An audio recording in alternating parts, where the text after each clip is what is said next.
ஏழாம் வகுப்பு தமிழ் பருவம் 2 இயல் 2 கலைவண்ணம். இந்த பாடத்தில் இருக்கக்கூடிய புக் பேக் கொஷின்ஸை பார்க்க போகிறோம். வாங்க நம்ம இப்போ வீடியோக்குள்ளே போகலாம். இயல் 2ல் கவிதை பேழை பூத்தொடுத்தல் இந்த பாடத்தில் இருக்கக்கூடிய புக் பேக் கொஷின் ஆன்சர்.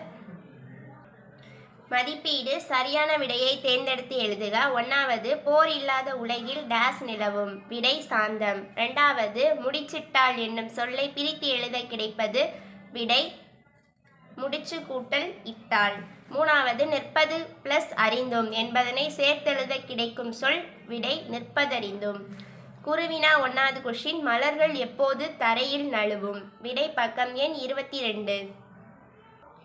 22வது பக்கத்தில் 4வதா இருக்கும், தளர பிணைத்தாள் அதிலிருந்து நழுவும் வரைக்கும் 1வது குருவினாக்குண்டான ஆன்சர்.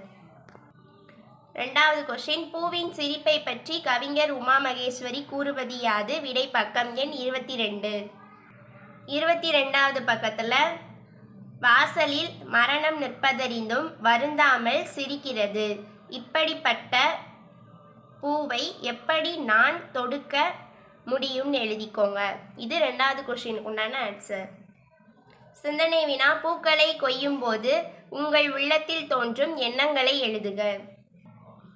ஃபஸ்ட்டு பாயிண்ட்டு, செடிகளில் பூக்கள் இருந்தால் அதன் அழகே தனி, மலர் செடியானது தன்னை பூக்களால் அலங்கரித்து கொள்கிறது. செகண்ட் பாயிண்ட், ஆனால் பூக்களை கொய்யும் போது சற்று வருத்தம் தான் ஏற்படுகிறது.